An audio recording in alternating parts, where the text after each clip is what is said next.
you want to learn to hit a jump shot like a pro? This is the video for you. So in this video today, I'm going to start by talking about the equipment that's needed to hit a jump shot without it being a foul.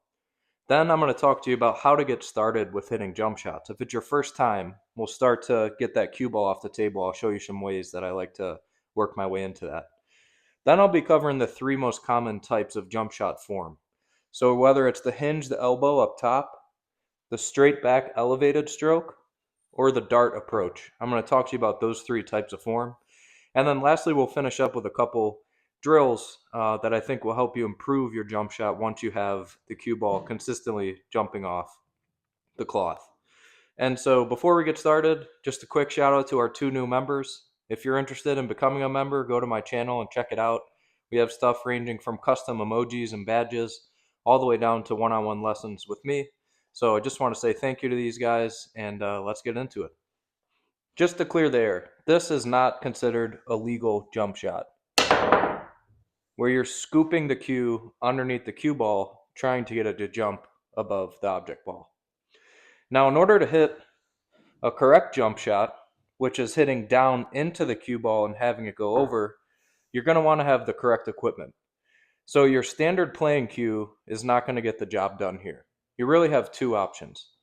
So I have a break stick here, as well as a jump stick. Now this break stick doubles as a jump cue because I can unscrew the butt, and now I have my jump cue. With both of these sticks, what they have in common is a phenolic tip. The phenolic tip is much harder than your standard playing cue tip and allows you to get that rebound angle off of the cloth. And so whether you get yourself a jump break cue or a jump cue, I'm not sponsored, but I use the Tiger Wings jump cue. I can link that in the description. That's the first step. Make sure that you have a hard phenolic tip jump cue. That will allow you to get the cue ball off the table much easier than your standard playing cue. All right, now that you have yourself the correct equipment to get started, let's talk about the fundamentals of jumping a ball. And so if you're practicing on your own table or someone else's table, I recommend you getting a little piece of cloth or something that you could set down underneath the cue ball while practicing your jump shot so that you don't tear up the felt and you don't ruin any table. So the first thing you're probably wondering is, where on the cue ball should I hit in order to get it to get elevated up in the air and jump over the ball? And so looking at this ball, I have the dot about 60 to 65% of the way up the cue ball, with the top of the cue ball being 100%. And that's about where I'm aiming straight down the center of the cue ball into the cloth in order to get it to jump off the table. Okay, so like I was saying, if I want this cue ball to jump quicker, again, think of the angle of your stick this way as the same angle that you're going to get out of the cue ball coming this way. And so for jumps requiring you to jump right close, you're going to have your stick jacked up about maximum that you can get it. And for jumps that you want to take, this type of angle where you have more room between the cue and the object ball you're jumping, you'll adjust your angle of your stick to match that output angle. And so I would recommend practicing this next drill, some of them with your stick less elevated and some with your stick more elevated, getting a feel for what that does to the angle that the ball rebounds off the cloth. Let's talk about how you should be holding the stick in your bridges. And so like I said before, there's 3 different varieties of form when it comes to jump shot that are most commonly used. One being, picture yourself hitting a standard shot. You're just elevating the cue up as high as you can with that back elbow, still keeping it pretty straight and hitting straight down into the cue to jump. Now the second one that people do is they bring out their elbow out and their hand out and hit sort of from the side, which does give you a bit more flexibility than if you're trying to go just behind your back like this. And the third one is the dart motion. And so I would recommend, if you've never jumped before, trying out all 3 of these varieties and feeling which one is the most comfortable for you.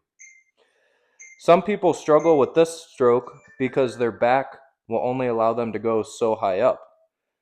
Other people struggle with this stroke because they don't have enough power behind the dart motion. And most commonly, I think people use this jump because it does give your back a little bit more leverage, and you also have flexibility to go much higher on the cue ball and on the shaft angle once you get used to this one. So try all three of those, and no matter which one you use, make sure that your bridge hand is stable on the table, right? You don't want to be just using like one or two fingers, and you really want to get all your fingers down on the cloth and elevated and feel comfortable with that bridge before you go to hit a jump shot. Your bridge is going to vary depending on where you're at on the table. If you're jumping a ball that's in the center of the table, you're going to maybe have to get on your tippy toes and you're going to have to get higher, but your bridge should still be stable. And so I'm using all four fingers planted on the table for this type of shot. You actually gain a little bit more leverage if you're near the rail because you're already elevated higher. So in this case, you don't need to have your fingers straight up. You can have a little bit of bend to them and still get the same angle that you want on the shaft in order to jump the other angle. Now, the next thing I want to talk about is your follow through. You'll see a lot of people, and even if you rewatch the first 30 seconds of my video today, a lot of people will go to jump and they naturally just pull their hand up. And when you do that, you're losing a lot of power and momentum that should be driving the cue into the cloth and back up the other side. And so make sure on your jump shots, after you have your bridge correct and you pick out which form you want to use, that you're always following straight through. And that's where you'll see the best results.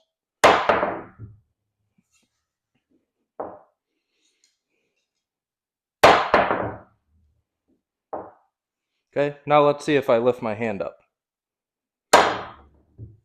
You see I didn't get any jump on that one. So always practice following through straight into the cloth.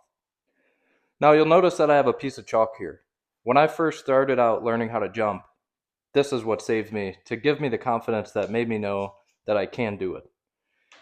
And so before you start trying to jump over full balls, I would recommend put a piece of chalk about a foot away from the cue ball and just get comfortable in jumping that, probably 10 to 15 times. Like so. Okay, now you don't need to fully clear it by 3 inches, just enough to get over the chalk while you're starting. And once that becomes natural and you can hit that 10 times in a row, step 2 is going to be to position the chalk a foot away, but you're going to want to aim the cue ball into a pocket and get used to just making the cue ball with no object ball straight into a pocket. And I'll show you what that looks like now. Okay, so I got 3 balls here. I'm just going to practice hitting them straight into that corner pocket. Again, making sure my bridge is stable. I'm going to line up the shot, go up a little bit more, and then finalize the angle in which I want to jump, following straight through into the cloth. Let's hit that again.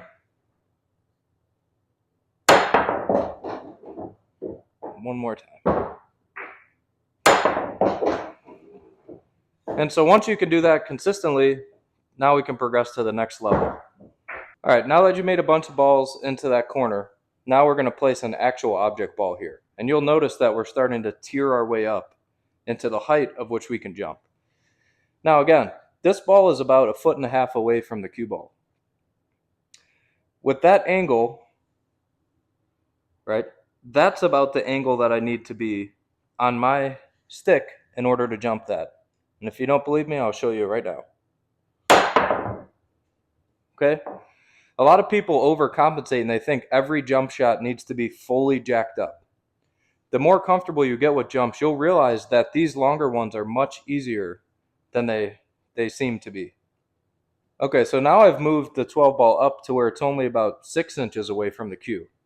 Now on this jump, I need to have my cue elevated much more in order to clear that 12 ball. And so with this one, don't feel bad if you got to get on your tippy toes or use the rail for leverage or change your stroke to a dart approach. But you're going to have to get that cue much more elevated in the air in order to clear that 12 ball. Still following through straight into the cloth, but I'm much more elevated this time. and that's going to allow me to jump a lot higher than if I had my stick less elevated. So now that you've hit a few shots just jumping over that ball without aiming, set it up on the point with the cue ball back a little bit. Don't make it super hard. And let's just try to jump the cue into the corner pocket again. Now, don't get used to just hitting into one corner pocket each time. It's good to mix it up and change the corners or change where the cue is positioned. Just jumping over a single ball, making the cue into that corner. And I'll show you what that looks like now. Start by lining up our shot. Go about halfway. And now finalize your angle. Hit that in. Now, if we look at it from this way, same thing. Line it up as if it's a regular shot. Get comfortable with your bridge. Now finalize that angle. And if you could do that, you're ready to start jumping into some object balls. So let's do that now.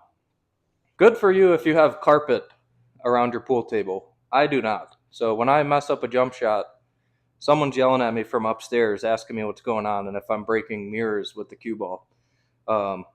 So just keep that in mind when you're jumping. Be careful. You don't want to send the cue ball flying and damage any of your equipment. But when you're practicing, this would be the shot that I would practice first. So if you wanted to, remove this 10 ball and replace it with a chalk. But you're now starting to aim at an object ball. Once you can do that with the chalk consistently, it's time to move up to an actual ball. And this shot, is about as basic of a jump as you can get. You got about 1.25 feet between the cue and the ball that you're jumping, and about the same distance on that ball.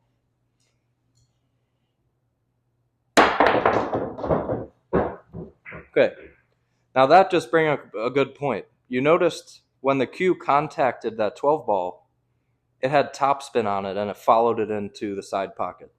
So let's talk about that now. Now this is super advanced if you can start to incorporate spin into your jump shot.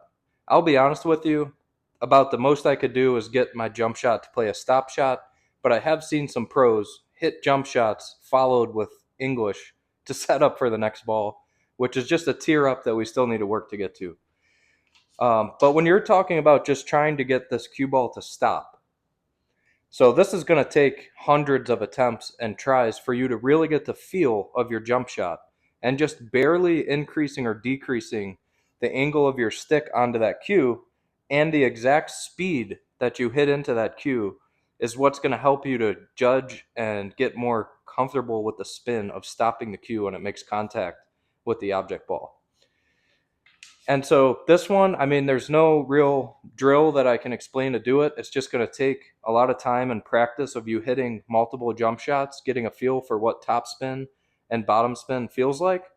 But when you're doing that, just keep in mind exactly where you're hitting on the cue ball, the speed that you're hitting into the cue ball, and the angle of your arm. And you should be able to fine tune it to get that ball to stop. And I'll show you what that looks like now.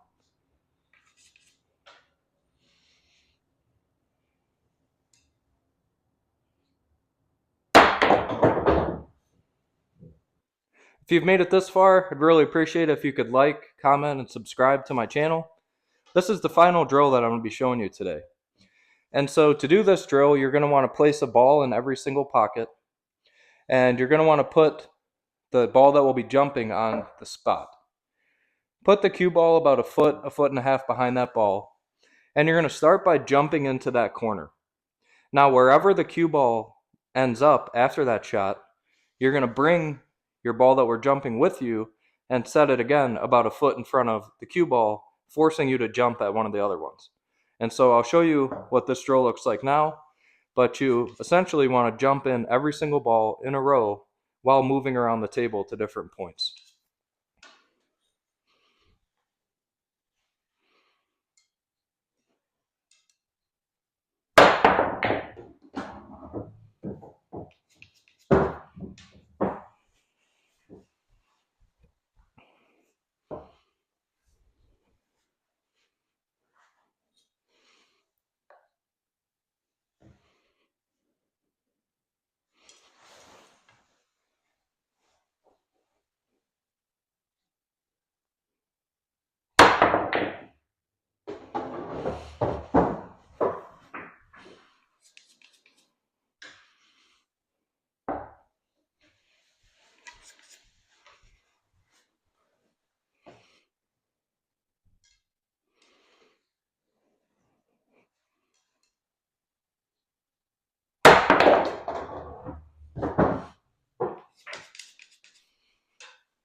This is where it gets tricky, when you have a jump shot in the center of the table. And so you might have just seen me hit that shot a second ago. Let's talk about the form for that. So when the cue ball is on the center spot of the table or close to it, for this example, we could move it back in here, and I'll move this ball up a little bit. I find the best way, unless you're using the dart method, because in this case, you still can reach. I find the best way for this stroke and the stroke that I've been using today to sit one leg up on the table. Now remember, you have to have one foot on the ground at all times in order for it to be a legal shot. But when you sit this one leg up on the table, that gives you a lot more leverage and more stability on your bridge hand. And so I like to sit here, then look at my shot angle, and then jack up. And you can see I have my one foot on the ground, and I'm very stable right here. If someone were to push me, I'm not going to fall. And that's how I get the leverage to make a jump shot like that.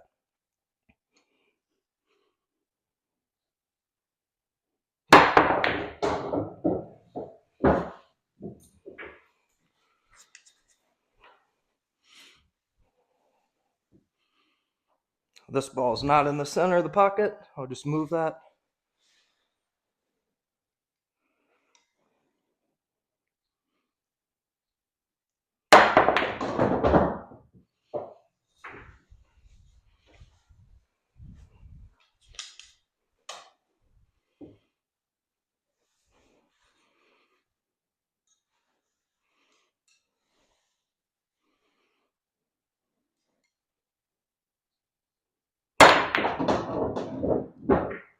Can you tell me what I did wrong there? Let's try that one again.